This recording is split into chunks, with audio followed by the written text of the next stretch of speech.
The fluorescent lights flickered ominously as Clara stormed into the office on Monday morning, her cane thudding against the tiled floor with each determined step. The air was thick with tension, a stark contrast to the usual hum of productivity that typically filled the space by this hour. Papers lay scattered across desks, computer screens remained stubbornly dark, and the coffee machine, usually the first thing to come alive in the mornings, sat silent and unyielding.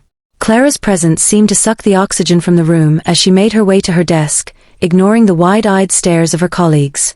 Her silver hair, usually neatly pinned back, framed her face in wild tendrils, matching the storm brewing in her steely gray eyes. At 74, she carried herself with the authority of someone who had seen it all and wasn't about to take any nonsense from anyone. "What's going on here?" demanded Richard, the young manager who had recently taken over their department. His tie was already askew, his face flushed with frustration as he surveyed the chaos around him.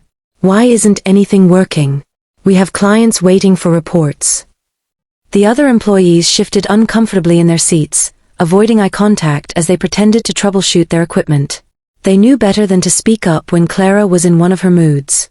Over the years, they'd learned that crossing her path during these moments was like standing in front of a freight train, pointless and potentially disastrous.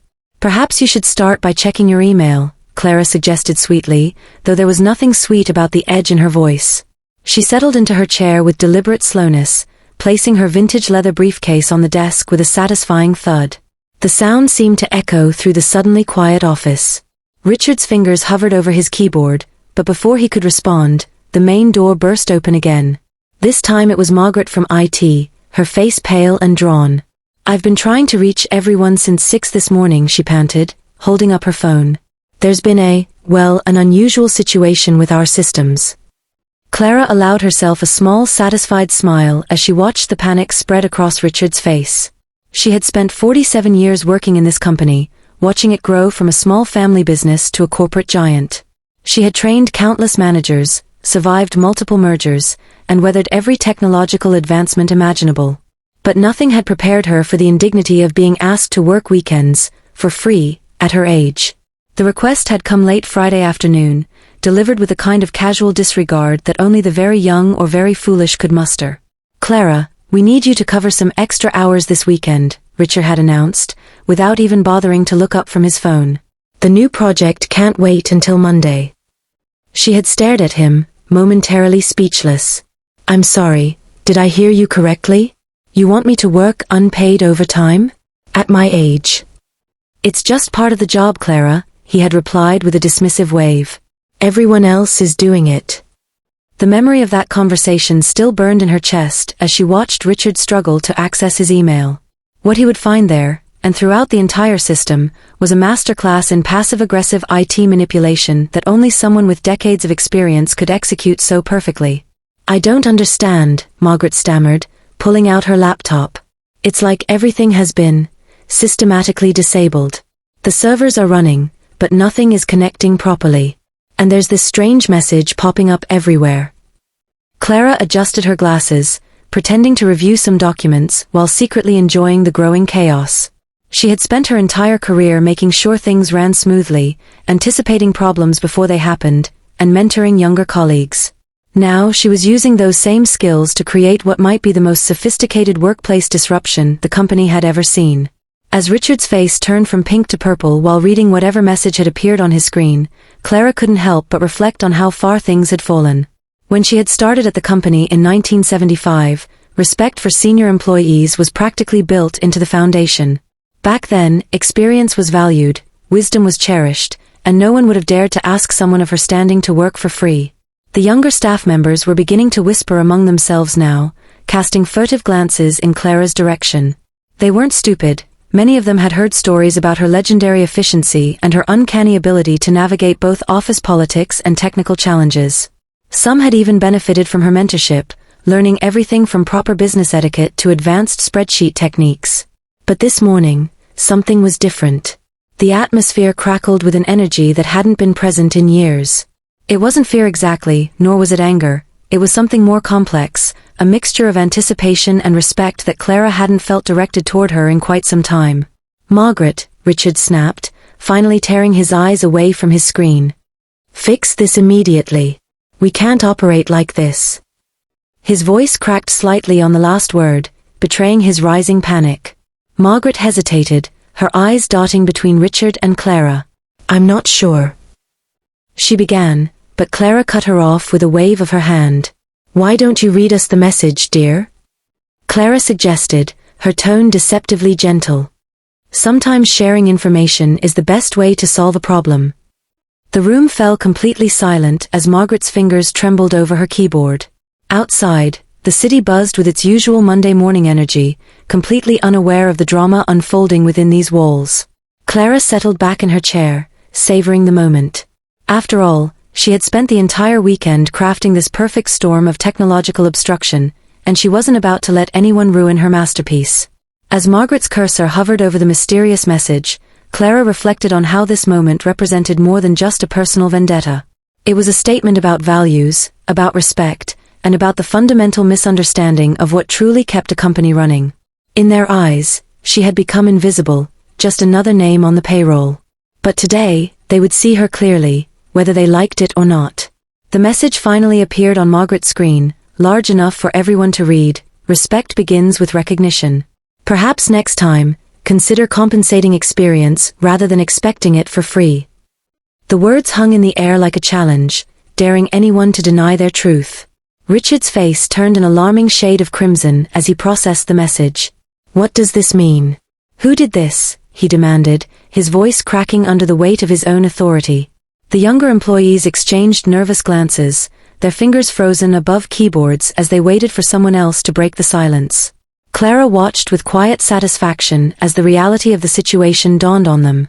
For years, she had observed the subtle shift in corporate culture, the gradual erosion of respect for senior employees, the increasing demands placed on workers without corresponding compensation. She had endured countless meetings where her suggestions were politely ignored, only to be repeated verbatim by younger colleagues days later. She had witnessed the slow dismantling of benefits and protections that had once been standard, replaced by empty promises of work-life balance and flexibility. "This isn't just about me," Clara said softly, her voice carrying through the stunned silence. "It's about every person who has poured their life into this company, only to be told that their experience is worth less than the paper it's printed on." She rose slowly from her chair, leaning slightly on her cane as she addressed the room. "You wanted weekends for free? Well, now you have a Monday that works for free too." The irony wasn't lost on anyone. The very systems she had helped establish and maintain over decades had become her instruments of protest. She had spent Saturday meticulously disabling crucial network connections, programming harmless but effective loops into the server protocols, and planting subtle roadblocks throughout the company's digital infrastructure. Sunday had been dedicated to refining her masterpiece, ensuring that every department would feel the impact simultaneously. "You must understand," she continued, pacing slowly between the rows of cubicles, "that experience isn't just about knowing where files are stored or remembering client preferences. It's about understanding how everything fits together, the delicate web of relationships, processes, and knowledge that keeps this place running. And when you treat that experience as disposable, you're cutting threads from that web." Her gaze landed on Jessica, the young intern who had been helping her archive old records. "Remember when you couldn't figure out why the quarterly reports kept crashing? I showed you how to fix it, didn't I?" Then to Michael from accounting, "And when the tax software update caused issues last month, who walked you through the manual override process?" Each nod, each murmured acknowledgement, added fuel to her argument. "Yet when push comes to shove, you value us based on arbitrary metrics, age, current workload, perceived productivity. Never mind that we're the ones who trained you, who created the systems you now take for granted." Richard opened his mouth to protest, but Clara raised a hand, silencing him with a look that could freeze molten steel. "Don't bother denying it. I've seen the spreadsheets, the performance reviews, the budget meetings where senior staff costs were discussed like we're expendable line items. Well, let me tell you something," she tapped her cane sharply against the floor for emphasis, "we're not." The gravity of her words settled over the room like a heavy blanket. Even Margaret, who had been frantically typing attempts to restore system functionality, paused to absorb the truth in Clara's statements. The younger employees, who had grown up in an era where job security was practically mythical, looked at her with newfound respect. They saw their own futures reflected in her eyes, the possibility of reaching senior status only to be deemed obsolete by evolving corporate expectations. Experience isn't just expensive because of salary requirements, Clara explained, her voice gaining strength with each word. It's valuable because it represents years of accumulated knowledge, of lessons learned the hard way, of solutions discovered through trial and error. Every time you ask someone like me to work extra hours without compensation, you're essentially saying that all those years of dedication are worthless. She moved to stand beside the coffee machine, symbolically patting its cold surface. This company runs on more than just electricity and Wi-Fi. It runs on the institutional memory of people like me. Without us, you wouldn't know which clients prefer phone calls to emails, which vendors always deliver late, or which projects require special handling. These aren't things you can learn from a handbook, they're absorbed through years of experience. The room remained silent except for the occasional beep of Margaret's laptop as she continued her futile attempts to restore normal operations. Clara noticed several of the younger employees discreetly taking notes on their phones, documenting her words despite the chaos. It was a small victory, but a meaningful one. And now, Clara concluded, returning to her desk, you get to experience firsthand what happens when that institutional memory decides to go on strike. Not permanently, mind you, just long enough to make a point. She carefully arranged her papers, straightened her glasses, and added with a wry smile, consider it a crash course in valuing experience. As the morning wore on, the true extent of Clara's expertise became increasingly apparent. What had initially seemed like random system failures revealed itself as a carefully orchestrated symphony of technological resistance. The printers refused to acknowledge print commands, yet responded perfectly to test pages initiated by Clara herself. Email servers bounced messages back with cryptic error codes, unless the recipient happened to be her. The customer relationship management system displayed garbled data to everyone except her terminal, where client information appeared in perfect clarity. Michael from accounting discovered that while his ledger entries disappeared upon saving, Clara's financial reports generated themselves flawlessly. Jessica, attempting to access archived files, found her searches returning endless loops of irrelevant documents, while Clara's queries produced precise results. Even the temperature control system seemed to have developed a personality, responding only to Clara's adjustments while leaving others to swelter or freeze at their desks. The younger employees watched in awe as Clara navigated this labyrinth of her own creation. She moved through the office like a conductor leading an invisible orchestra, her cane tapping out a rhythm that seemed to synchronize with the erratic behavior of their equipment. When Richard's computer froze mid-presentation to the board of directors, Clara casually offered to share her screen, a gesture that saved the meeting but came with the unspoken condition that he acknowledge her contribution. It's fascinating really, Clara remarked to Margaret, who had pulled up a chair beside her desk. People often mistake technology for being purely logical, but it's just as much about human interaction. Programs follow instructions, yes, but those instructions are written by humans, with all our biases, assumptions, and occasional mischief. Margaret nodded thoughtfully, her initial anxiety giving way to professional curiosity. I've never seen anything like this before. The coding is brilliant, subtle enough to avoid detection by standard diagnostics, yet pervasive enough to affect every department. How did you manage to implement it without triggering any alarms? Clara smiled knowingly. 47 years of working here teaches you a few things about blind spots. I simply use the same maintenance windows and update schedules that your department follows religiously. Your security protocols are excellent, but they're designed to catch malicious intent, not creative restructuring. The younger staff members began gathering around her desk, their initial apprehension transforming into genuine interest. They peppered her with questions about system architecture, legacy code integration, and protocol optimization. Clara answered each query with patient detail, weaving technical explanations with anecdotes from decades of troubleshooting experience. Do you remember the Y2K scare? She asked the group, her eyes twinkling. That was my finest hour. While everyone else was panicking about potential system crashes, I had already implemented a solution that not only fixed the date issue but improved overall processing efficiency by 30%. The best part? No one even realized it until months later, when they noticed how smoothly everything was running. Her audience listened raptly as she described how she had anticipated various technological shifts over the years, from the transition to cloud computing to the integration of mobile platforms. Each change had presented opportunities to build safeguards and redundancies into the system, creating layers of protection that now served as her tools of protest.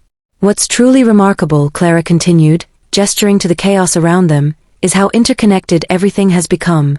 A minor adjustment in one subsystem can ripple through the entire network. It's like a spider's web, one tug in the right place, and the whole structure vibrates. The younger employees exchanged amazed glances, their respect for Clara growing with each revelation. They saw her not just as a senior employee, but as a master architect of their digital environment. The same systems they had taken for granted, occasionally cursing when they malfunctioned, now appeared in a new light, as a testament to decades of careful planning and execution. Even Richard, despite his earlier frustration, found himself drawn into the discussion. "But how do you keep track of everything?" he asked, genuinely curious despite himself. "With all these different departments and systems, it must be impossible to maintain oversight." Clara chuckled, pulling a worn notebook from her briefcase. "This is my secret weapon," she said, tapping the cover affectionately. "While everyone else was rushing to digitize everything, I maintained this analog record of every significant change, every potential vulnerability, and every undocumented shortcut. It's amazing what you can accomplish when you combine old-fashioned note-taking with modern technology." The notebook passed through eager hands, each page revealing detailed diagrams, handwritten notes, and carefully documented procedures. To the younger generation, accustomed to instant access and digital storage, it seemed almost magical, a tangible manifestation of years of accumulated knowledge. As lunchtime approached, instead of dispersing to their usual routines, the employees gathered closer around Clara's desk. Their initial panic had transformed into fascination, their frustration into admiration. They weren't just witnessing a protest, they were receiving a masterclass in institutional memory and technological mastery. By mid-afternoon, the office had transformed into an impromptu classroom, with Clara at its center. Younger employees huddled around her workstation, watching intently as she demonstrated how seemingly minor adjustments could cascade through the system. "Notice how this particular setting affects both the printer queue and the document management system," she explained, her fingers moving deftly across the keyboard. "It's all about understanding the relationships between different components." Jessica, the intern, furiously scribbled notes as Clara traced the evolution of their current CRM system from its original implementation 2 decades ago. "Most people think upgrades happen in isolation," Clara explained, "but each version builds upon the last, carrying forward both strengths and limitations. Knowing this history helps you anticipate potential issues before they arise." The younger staff members began to see their workplace through new eyes. The chaotic morning had stripped away the veil of routine, revealing the intricate web of knowledge and experience that held everything together. They watched as Clara effortlessly navigated paths through the system that had seemed impenetrable mere hours before, her movements guided by years of intimate familiarity. "This is why mentoring matters," Clara emphasized, pausing to adjust her glasses. "When I started here, Mr. Thompson, God rest his soul, took me under his wing. He taught me everything from proper file organization to disaster recovery protocols. Now I'm passing that knowledge on to you, but with a crucial difference. You're learning during a moment of crisis, when the value of this information becomes starkly apparent." Michael from accounting shared how Clara had previously helped him resolve complex tax issues by referencing similar situations from years past. "She didn't just tell me what to do," he confessed to the group. "She explained why certain approaches worked better than others, based on changes in legislation and company structure over time." The conversation evolved into a collaborative exploration of institutional memory. Employees began sharing their own experiences of how Clara's guidance had helped them navigate challenging situations. Margaret revealed how Clara's documentation practices had prevented major data losses during system migrations, while another colleague recounted how her intuitive understanding of client preferences had saved several key accounts. "The real power lies in connecting the dots," Clara explained, gesturing to the whiteboard where she had begun mapping out various system interactions. "Anyone can learn to operate software or follow protocols, but understanding how everything fits together, that's where true expertise lies. And that understanding develops over time, through experience and observation." As the day progressed, the atmosphere shifted from disruption to discovery. Younger employees paired up with more experienced colleagues, documenting insights and creating informal knowledge-sharing sessions. Clara moved between groups, offering guidance and historical context, transforming the forced downtime into an opportunity for collective learning. "This is how companies should evolve," she declared during one such session. "Not by discarding experience in favor of novelty, but by building bridges between generations of knowledge." The future isn't about replacing the old with the new, it's about integrating the best of both. The younger staff members nodded in agreement, their initial discomfort giving way to appreciation for the depth of understanding they were gaining. They saw how Clara's actions, while disruptive, stemmed from a desire to preserve and share institutional wisdom rather than merely protest unfair treatment. The chaos of the morning had given way to order, not the rigid order of routine, but the dynamic order of growth and learning. As evening approached, the office took on an almost festive atmosphere. Despite the ongoing system disruptions, productivity had transformed into something more valuable, the transmission of knowledge. Clara's desk had become a hub of activity, surrounded by clusters of employees engaged in animated discussions about everything from database architecture to client management strategies. Younger staff members, initially hesitant to approach her, now competed for her attention, bringing forward questions that ranged from technical queries to broader concerns about career development. "How do you know when to push back against unreasonable requests?" asked one junior analyst, his question reflecting the morning's events. Clara leaned back in her chair, considering her response carefully. "Power comes in many forms," she began, her voice carrying the weight of years of experience. "In our positions, especially as women in leadership roles, we often find ourselves walking a fine line between maintaining professionalism and asserting our worth. The key is recognizing that true power doesn't lie in confrontation, it lies in control of essential resources and knowledge." She gestured to the surrounding chaos, now noticeably less frantic than it had been in the morning. "Today's events demonstrate this principle perfectly. By controlling access to crucial systems and information, I've shown that experience isn't just valuable, it's indispensable. But notice that I haven't destroyed anything or created permanent damage. Instead, I've created an opportunity for dialogue and learning." The younger women in the group exchanged meaningful glances. Sarah, a mid-level manager who had been quietly observing the day's events, spoke up. "It's frustrating though. We're expected to prove our worth constantly, while male colleagues seem to receive automatic respect regardless of experience." Clara nodded solemnly. "I've faced that double standard my entire career. When I first started, they called it spunk when men stood up for themselves, but hysteria when women did the same. The key is to channel that frustration into strategic action." She tapped her notebook meaningfully. "Document everything. Build alliances. Create systems that depend on your expertise. Make yourself irreplaceable not through aggression, but through competence and foresight." The conversation evolved into a deeper discussion about navigating corporate power dynamics. Clara shared stories of times she had diplomatically challenged unfair practices, emphasizing the importance of timing and presentation. "Never underestimate the power of phrasing," she advised. "Instead of saying that's unreasonable, try let's explore more efficient alternatives." Same message, different reception. As the sun began to set, casting long shadows across the office, the group's focus shifted to practical applications of the day's lessons. Younger female employees sought advice on negotiating salaries, advocating for promotions, and handling sexist comments in professional settings. Clara listened attentively to each concern, offering tailored advice that combined institutional knowledge with personal experience. "Remember," she emphasized, "your greatest strength lies in your unique perspective.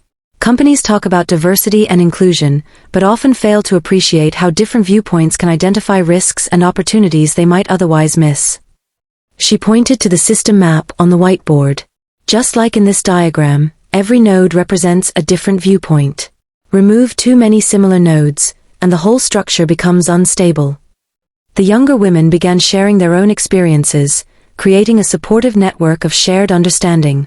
They discussed strategies for mentoring each other, creating informal support systems, and documenting instances of gender bias. Clara watched with satisfaction as the seeds of institutional change began to take root, nurtured by the very disruption she had orchestrated. Margaret returned from another unsuccessful attempt to restore full system functionality, but instead of frustration, she brought news that underscored the day's significance. "I just checked the server logs," she announced, her voice tinged with awe. "The backup systems are showing usage patterns we've never seen before, employees accessing archived training materials, reviewing procedural documents, and cross-referencing historical data." Clara's eyes sparkled with satisfaction. "Knowledge preservation isn't just about storing information," she explained to the group. "It's about creating conditions where that information becomes relevant and accessible. Today, we've transformed a routine Monday into a learning opportunity that will benefit the company for years to come." The younger women gathered closer, their initial apprehension replaced by determination. They understood now that Clara's actions represented more than personal protest. They embodied a powerful statement about the value of experience, particularly female experience, in corporate environments.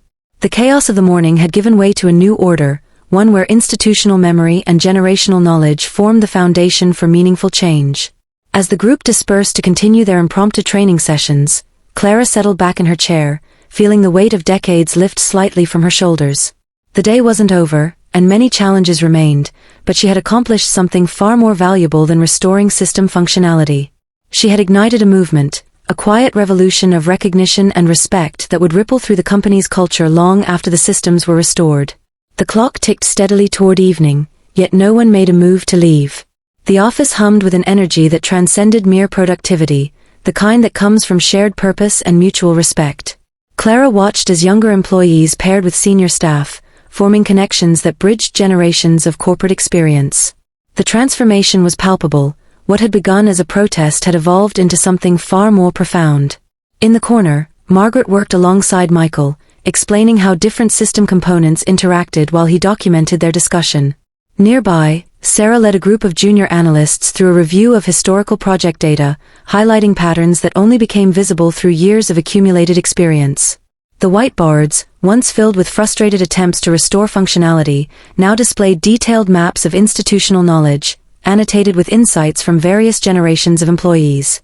Clara's desk remained the heart of this evolving ecosystem, but interestingly, she found herself speaking less and listening more. Younger employees had begun approaching senior staff members directly, asking questions that revealed a newfound appreciation for institutional memory. "I never realized how much goes into maintaining client relationships," admitted one young account manager. "All those little details you remember, preferences, communication styles, negotiation tactics, they're like hidden algorithms that keep everything running smoothly." The realization sparked a chain reaction of understanding. Employees began cross-referencing current procedures with historical data, discovering efficiencies and potential improvements that had been overlooked in recent years. The disruption had forced them to examine their daily routines through fresh eyes, leading to innovative solutions that balanced modern technology with proven methods. As the artificial lights replaced natural daylight, Clara noticed something remarkable happening. The hierarchical barriers that had defined office interactions for years were dissolving. Junior staff felt empowered to share ideas with senior management, while experienced employees found renewed purpose in mentoring younger colleagues. The day's events had created a level playing field where contributions were valued based on merit rather than position. Richard approached Clara's desk, his earlier frustration replaced by genuine curiosity. "I need to understand something," he began, his voice lacking its previous authoritative edge. "How do we make sure this awareness continues? Once the systems are back online, how do we prevent slipping back into old habits?" Clara regarded him thoughtfully, noting the subtle shift in his demeanor. "Change requires more than just good intentions," she explained. "We need to institutionalize this new understanding, create formal channels for knowledge sharing, develop mentoring programs that bridge generations, and establish protocols that recognize the value of experience." Together, they began sketching out a framework for sustainable change. The whiteboard filled with ideas, regular intergenerational workshops, documented success stories highlighting the impact of institutional memory, and revised performance metrics that valued knowledge transfer alongside traditional productivity measures. The younger employees contributed enthusiastically, suggesting ways to integrate these changes into daily operations. "What if we created a rotating mentorship program?" proposed Jessica. "Pairing different levels of experience across departments could help spread institutional knowledge more effectively." Michael added, "And we could develop a digital archive of these sessions, tagging discussions with relevant topics and scenarios. That way, future employees could benefit from these conversations even if they can't attend in person." As the ideas flowed, Clara felt a sense of fulfillment she hadn't experienced in years.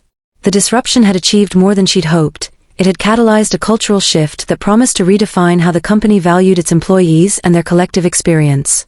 The flickering fluorescent lights, once symbols of sterile corporate routine, now illuminated a workspace transformed by mutual respect and shared purpose.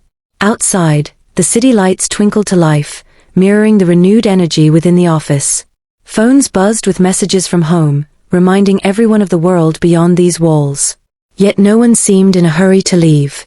The day's events had created a momentum that needed nurturing, a fragile but powerful connection between past, present, and future that required careful cultivation. Clara watched as Richard facilitated a discussion about implementing the proposed changes, his earlier arrogance replaced by genuine engagement. The younger employees spoke with confidence, their initial apprehension transformed into active participation in shaping the company's future. Even Margaret, usually content to remain in the background, contributed technical insights that enhanced the proposed initiatives. The transformation wasn't complete. It would take weeks, perhaps months, to fully integrate these changes into the company's culture. But the foundation had been laid, built on the very disruption that had threatened to bring everything to a halt. As Clara packed her briefcase, preparing to end this extraordinary day, she felt the weight of years lift from her shoulders, replaced by the lightness of hope and possibility.